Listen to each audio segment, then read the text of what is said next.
नमस्कार बच्चों, आज हम कक्षा 11 के इतिहास विषय के पाठ 9 औद्योगिक क्रांति इसके 11वें भाग को समझ रहे हैं। और आज हम पढ़ेंगे औरतें, बच्चे और औद्योगिकीकरण। औद्योगिकीकरण जब हुआ, औद्योगिक क्रांति हुई, तब औरतों और बच्चों की क्या स्थिति थी उसके बारे में आज हम विस्तार से जानेंगे। औद्योगिक क्रांति एक ऐसा समय था जब औरतों और बच्चों की काम करने के जो तरीके थे उसमें बहुत महत्वपूर्ण परिवर्तन आए थे। ग्रामीण गरीबों के जो बच्चे थे हमेशा घर में या खेतों में अपने माता पिता या संबंधी की निगरानी में तरह तरह के काम किया करते थे। समय, दिन या मौसम के अनुसार वे जो काम थे वो बदलते रहते थे। इस प्रकार गांव में औरतें भी खेतों में काम में सक्रिय रूप से हिस्सा लेती थी। वे पशुओं का पालन करती थी और लकड़ी काटती थी, और घरों में जब खाली समय होता था तब चरखे चलाकर सूत काटती थी। कारखानों में काम करना सबसे इससे बिल्कुल अलग था। जो ये घरेलू काम थे इनसे बिल्कुल अलग था कारखानों में काम करना। और वहाँ जो कारखानों में काम करते थे तो उसमें लगातार कई घंटों तक उन्हें काम करना होता था, और काम के कठोर जो है अनुशासन होते थे। और यदि ऐसे उनकी अनुशासन का पालन ना करो तो उन्हें दंड भी दिया जाता था, है ना। तो दंड की भयावह स्थिति में उन्हें काम करना पड़ता था। आगे बच्चों, मर्दों की मजदूरी मामूली होती थी, इससे अकेले घर का खर्च नहीं चल सकता था, जिसे पूरा करने के लिए औरतों और बच्चों को भी काम करना पड़ता था। जैसे जैसे मशीनों का इस्तेमाल बढ़ता गया, काम पूरा करने के लिए मज़दूरों की ज़रूरत भी कम होती गई। उद्योगपति मर्दों की बजाय औरतों और बच्चों को काम पर रखना पसंद करते थे। उसका कारण था कि एक तो उनकी मजदूरी कम होती थी, और दूसरा अपने जो काम की जो घटिया परिस्थिति थी उसके लिए वे आंदोलन कम ही करते थे, तो इसीलिए वे उन्हें रखना पसंद करते थे। स्त्रियों और बच्चों को लंकाशायर और यॉर्कशायर नगरों के सूती कपड़ा उद्योग में बड़ी संख्या में काम में लगाया जाता था। तो लंकाशायर और यॉर्कशायर में जो है सूती वस्त्र उद्योग थे, और वहाँ पर स्त्रियां और बच्चे काम करते थे। और रेशम और रेशमी धागे बनाने, है ना, रेशमी धागे हैं बच्चों, ये धागे बनाने और जो है रेशमी कपड़ा बनाने, उसे बुनने और के जो उद्योग धंधे थे उसमें जो है बर्मिंघम के धातु उद्योगों में बच्चों के साथ साथ औरतों को ही अधिकतर नौकरी दी जाती थी। कपास काटने की जो स्पिनिंग जेनी मशीन थी जिसके बारे में हमने पढ़ा था, तो जैसी जो मशीनें थी, अनेक मशीनों में कुछ इस तरह बनाई गई थी कि उनमें बच्चे इतनी फुर्तीली उंगलियों जो उनकी बच्चों की जो फुर्तीली उंगलियां थी छोटी छोटी, है ना, तो उन उंगलियों से और छोटी सी कदकाठी के कारण आसानी से काम कर सकते थे। मतलब इस प्रकार छोटी मशीनें बनाई जाती थी। उनके जो हैंडल थे, उनके जो भी ऊपर नीचे वाला जो सिस्टम था, वो सभी जो था वो छोटा बनाया जाता था। हाइट उनकी बच्चों की छोटी होती थी तो नीचे छोटी हाइट वाला बनाया जाता था, जिससे कि वो अपनी मुलायम मुलायम छोटी छोटी उंगलियों से यह काम जल्दी जल्दी कर सकते थे।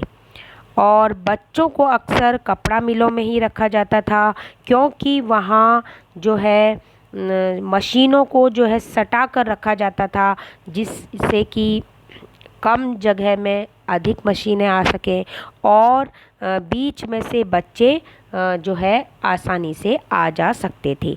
तो इसीलिए जो है कपड़ा उद्योगों में जो है मशीनों में के आसपास आसानी से काम करने के लिए बच्चे रखे जाते थे। तो कम स्थान घेरती थी मशीनें, क्योंकि उनको पास पास रख देते थे। तो और इस प्रकार जो है कम जगह में ज़्यादा मशीनें रख देते थे और बच्चों से काम कराते थे।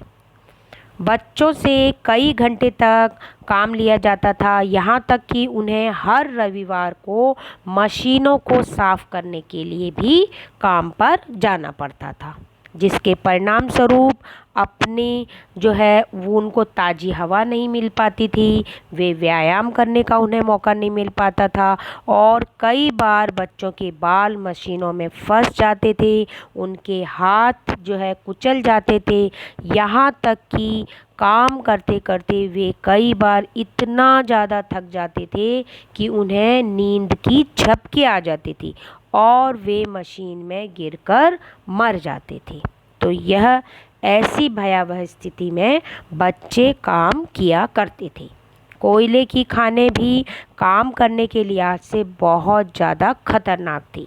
कैसी थी? खानों की छतें धंस जाती थी अथवा वहाँ विस्फोट हो जाते थे और जिसकी वजह से चोट लगना वहाँ जो है कोई आम ही बात थी। बच्चों, आम बात थी, यह लिखा है इसमें, ठीक है, टाइपिंग मिस्टेक है यह।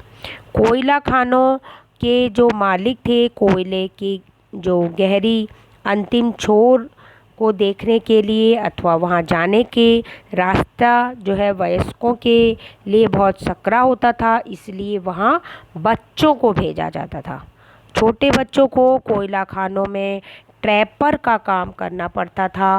कोयला खानों में जब कोयला जो है से भरे हुए डिब्बे इधर उधर ले जाए जाते थे तो वे आवश्यकता अनुसार उन दरवाज़ों को खोलने और बंद करते का काम करते थे। यहाँ तक कि वे कोल बियर मतलब कोल बियर में जो है बियर्स के रूप में अपनी पीठ पर रख कर कोयले का भारी वजन ढोते थे। तो इस प्रकार जो है कोयले को वो एक स्थान से दूसरे स्थान पर ले जाते थे और बहुत ज़्यादा मात्रा में कोयला, जितना कि उनकी क्षमता नहीं थी उससे अधिक वजन वो एक स्थान से दूसरे स्थान पर कोयले की खानों में ले जाते थे।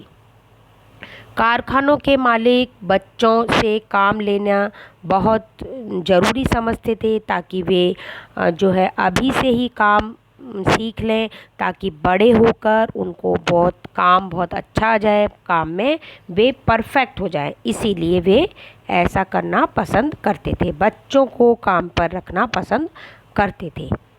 ब्रिटिश फैक्ट्रियों के अभिलेखों से प्राप्त साक्ष्यों से पता चलता है कि फैक्ट्री मजदूरों में से आधे से जो अधिक थे जो उनको 10 साल से भी कम उम्र में और जो 28% मज़दूरों ने वहाँ 14 साल से भी कम उम्र में काम करना शुरू कर दिया था। तो यह प्रमाण वहाँ मिले हैं। और तो और जो मजदूरी मिलने से न केवल वित्तीय स्वतंत्रता मिली बल्कि उनके आत्मसम्मान में बढ़ोतरी हुई। तो इस प्रकार बढ़ोतरी हुई किन जो है इन ये तो लाभ हुए है ना, लेकिन इससे ज़्यादा हानि भी हुई है ना। और वह क्या हानि हुई? काम की अपमानजनक परिस्थितियों के कारण उनको बहुत सारी हानियाँ हुई। अक्सर जो है बच्चे थे वो पैदा होते ही मर जाते थे या फिर शैशव अवस्था में मर जाते थे। उन्हें औद्योगिक काम की वजह से मजबूर होकर शहर की घिनौनी और गंदी बस्तियों में रहना पड़ता था। तो इस प्रकार बच्चों इतनी भयानक परिस्थितियों में महिलाओं और बच्चों को कार्य करना पड़ता था। तो इसीलिए ये लेबर जो लॉ बने हैं, मज़दूरों के लिए कानून बने हैं, इसीलिए बने क्योंकि औद्योगिक स्थानों में इस प्रकार उनका शोषण होता था। औद्योगिक क्रांति का लाभ आपको गृह कार्य